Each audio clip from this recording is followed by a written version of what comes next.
जय हिंद दोस्तों, स्वागत है एक बार फिर से आपका हमारा आपके प्यारे से यूट्यूब चैनल नेटिव एडू पर। तो आज हम आपके लिए लेकर आए हैं BSc second year minor physics का एक और नया टॉपिक और एक और थ्योरम मान लो यूनिट 3 की तीसरी थ्योरम अधिकतम सामर्थ्य स्थानांतरण प्रमेय या फिर मैक्सिमम पावर ट्रांसफर थ्योरम। ठीक है। जैसे अभी हमने पहली थ्योरम पढ़ी थेवेनिन प्रमेय, फिर उसके बाद नॉर्टन प्रमेय, अब है अधिकतम सामर्थ्य स्थानांतरण प्रमेय। तो इसका भी हम पूरा पहले सबसे पहले इसका कथन क्या होता है वो देखेंगे, इसके बाद इसका पूरा प्रूफ देखेंगे। तो चलिए शुरू करते हैं इसके। तो इस प्रमेय ये प्रमेय कहती है कि इस प्रमेय के अनुसार प्रतिरोधों तथा ऊर्जा स्रोतों से निर्मित दो टर्मिनल वाले रैखिक नेटवर्क को, मैं आपको रैखिक नेटवर्क बता चुका हूँ। रैखिक नेटवर्क मतलब एक ऐसी क्या कह सकते हो उसे, ऐसा सिस्टम जिसे कह सकते हैं ऐसी युक्ति या फिर ऐसा बॉक्स जिसमें काफ़ी सारे प्रतिरोध और वोल्टेज हों, उसे कहते हैं रैखिक नेटवर्क। ठीक है। तो दो टर्मिनल वाले रैखिक नेटवर्क को थेवेनिन प्रमेय के अनुसार समतुल्य परिपथ से प्रतिस्थापित किया जा सकता है। मतलब अगर ये एक रैखिक नेटवर्क है तो इसे थेवेनिन समतुल्य परिपथ से प्रतिस्थापित कर सकते हैं। मींस अगर हमें इसकी वैल्यू निकालनी है तो इसकी वैल्यू निकाल लो, सेम बराबर होगी दोनों की। समझ में आई बात? ठीक है। प्रतिस्थापित करने पर परिपथ से अधिकतम सामर्थ्य स्थानांतरण के लिए लोड प्रतिरोध जेड एल, अधिकतम सामर्थ्य स्थानांतरण के लिए लोड प्रतिरोध जेड एच, लोड को एल से, ठीक है, परिपथ की समतुल्य रैखिक प्रतिबाधा जेड टी क्या है? थेवेनिन प्रतिबाधा या फिर प्रतिरोध प्रतिबाधा जेड टी के सम्मिश्र संयुग्मी के बराबर है। अब संयुग्मी देखो, सम्मिश्र तो जानते हो, इमेजिनरी नंबर जिसमें आयोटा होता है वो सम्मिश्र कहलाती हैं। अब सम्मिश्र संयुग्मी मतलब होता है जैसे मान लो जेड बराबर ए प्लस आयोटा बी हो, तो जेड ये कहलाती है सम्मिश्र संयुग्मी। मतलब ए हो गई नॉर्मल सम्मिश्र संख्या, मान लो ए कोई सम्मिश्र संख्या है जिसका मान एक्स प्लस आयोटा वाई है। ठीक है। तो इसकी संयुग्मी ये कहलाती है, ऊपर बार लगा दिया तो जेड डैश में या फिर ए डैश, तो जेड डैश क्या होगा इसकी संयुग्मी? ए माइनस आयोटा बी। मीन्स जो आयोटा होता है वो माइनस का होता है। इसी प्रकार अगर हम ए ये है तो ए की संयुग्मी क्या होगी? एक्स माइनस आयोटा वाई, संयुग्मी ये कहलाती है। तो जेड एल समतुल्य रैखिक प्रतिबाधा जेड टी के सम्मिश्र संयुग्मी के बराबर होनी चाहिए। मतलब जेड एल का मान है जेड टी की संयुग्मी के बराबर होना चाहिए। सम्मिश्र मतलब इमेजिनरी नंबर, मतलब आयोटा हो उसमें। ठीक है। तो जेड टी की संयुग्मी के बराबर होना चाहिए, ये कहती है ये प्रमेय हमारा। तो इसका डेरिवेशन प्रूफ करने के लिए हमें एक चित्र की ज़रूरत है, वो जो मैंने पहले से बना लिया। ठीक है। तो इस चित्र में ये एक रैखिक नेटवर्क है, यहाँ पर लोड प्रतिरोध जेड एल लगा हुआ है और इसमें आई एल धारा बह रही है। सेम अगर ये हमने थेवेनिन समतुल्य परिपथ से प्रतिस्थापित किया है तो इसमें जेड टी मतलब ये थेवेनिन प्रतिरोध प्रतिघात या फिर थेवेनिन प्रतिबाधा और जेड एल ये हो गया लोड प्रतिबाधा। ठीक है। और इसमें धारा बह रही आई एल, यहाँ पर वोल्टेज थेवेनिन वोल्टेज है वी टी। ठीक है। अब देखते हैं इसे प्रूफ कैसे करना है। तो अगर हम ये वाला चित्र लें थेवेनिन वाला, क्योंकि इसकी वैल्यू निकाल के हमें ये मिल जाएगा। ठीक है। तो इसमें जेड एल लोड प्रतिरोध में अगर हम धारा बहने वाली धारा आई एल माने तो लोड प्रतिरोध में धारा बहने वाली कितनी होगी? देखो आई बराबर वी बटे आर होता है, ओम का नियम। इसमें ओम का नियम देखना बहुत काम करेगा। या फिर आर बराबर वी आई आर नहीं सॉरी वी बराबर आई आर। हाँ, ये दो चीज़ें, इन दोनों को याद रखना, ये हर जगह जगह पर काम आएंगे हमारे। ठीक है। तो अगर हमने लोड प्रतिरोध में बहने वाली धारा आई एल ले लिया तो वी, यहाँ पर वी क्या है? We T.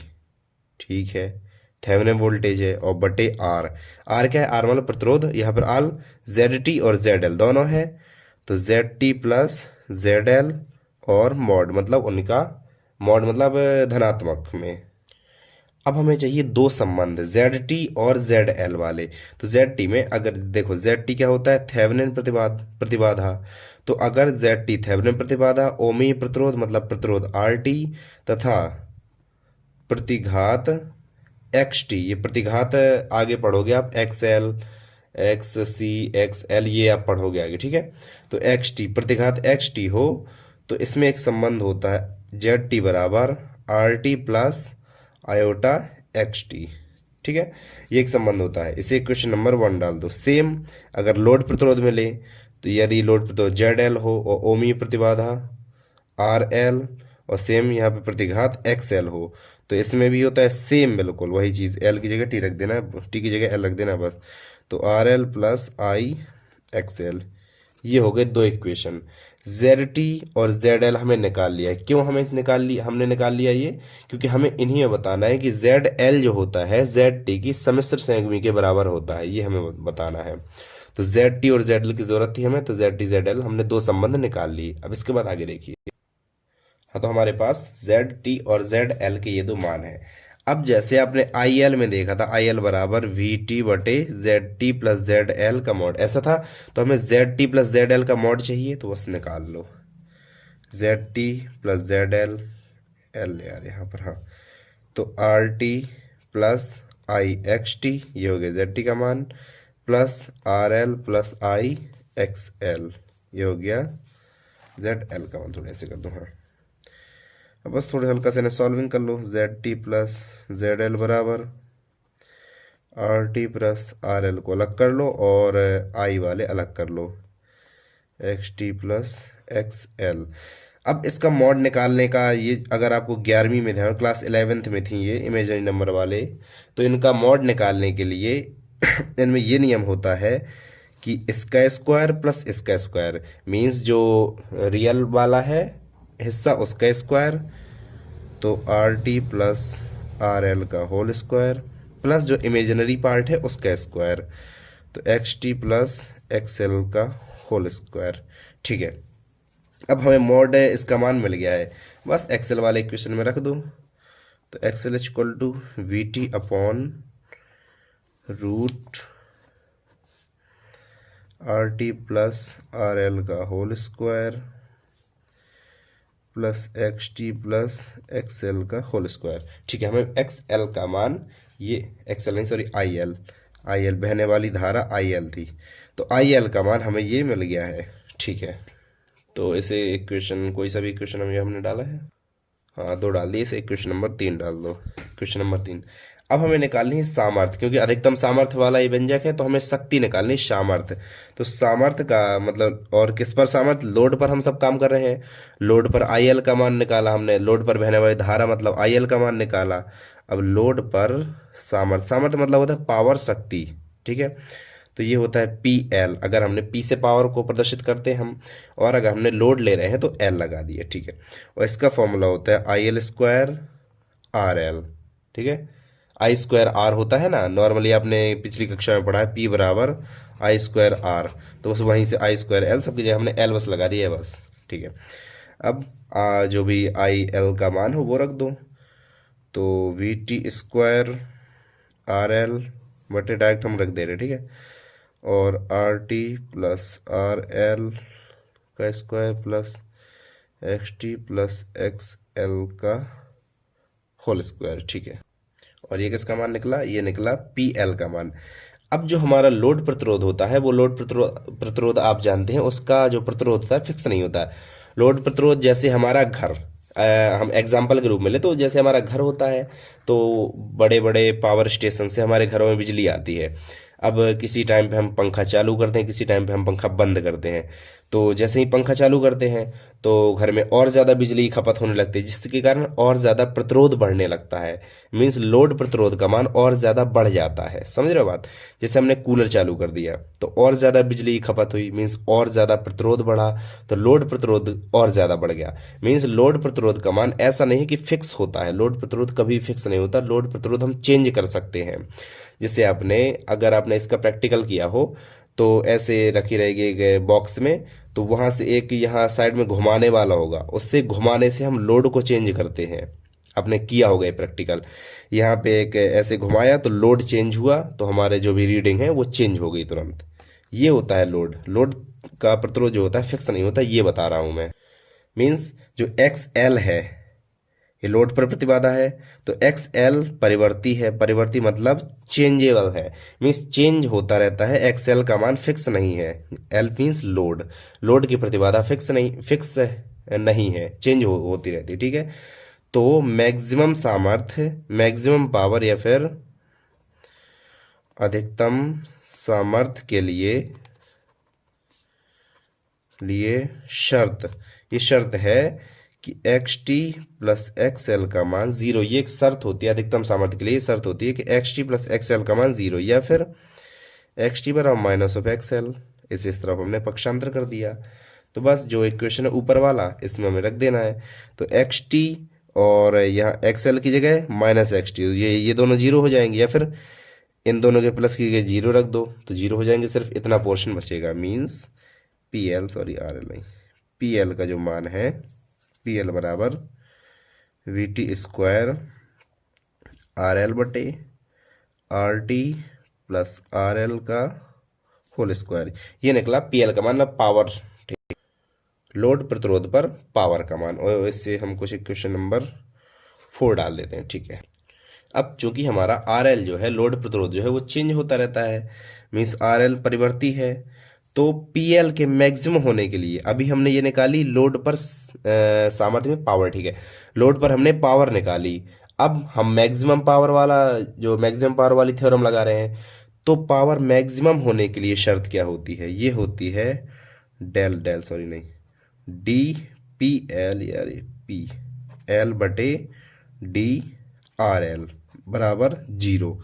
इसका मान जीरो हो, change of power in load zero हो with respect to resistance of load, ठीक।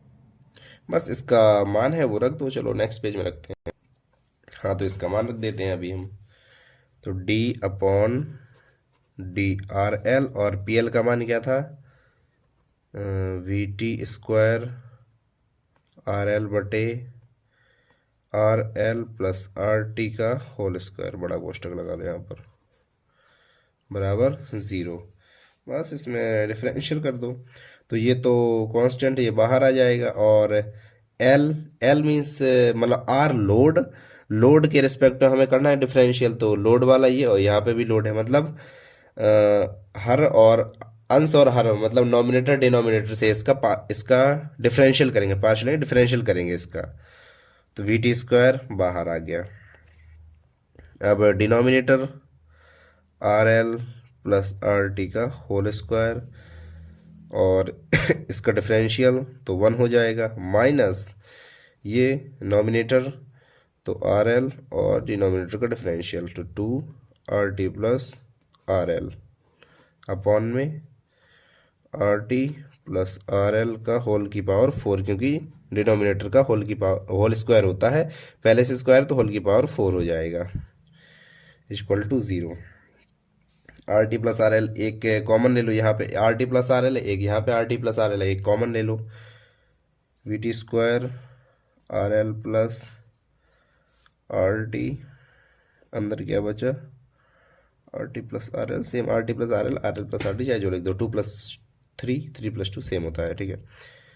यह माइनस 2 आर एल, और कुछ नहीं, हाँ और कुछ नहीं बचा, अपॉन में R T plus R L की होल पावर 4 इक्वल टू 0। बस एक से एक काट दो, 3 बचे, और ये जितना पोर्शन है इसको सब उस तरफ ले जाओ तो सब 0 हो जाएगा। देखो वी टी ये 0 हो जाएगा, और इसे यहाँ पे ले जाओ तो ये भी 0 हो जाएगा, तो क्या बचेगा, R T plus R L minus 2 R L equal to 0। R L 2 R L, तो आर टी प्लस नहीं माइनस वाला बचेगा, माइनस आर एल। देखो 2 आर एल में एक आर एल गई तो एक आर एल बचा, और चिन्ह माइनस का तो माइनस का बचा, या फिर आर टी बराबर आर एल।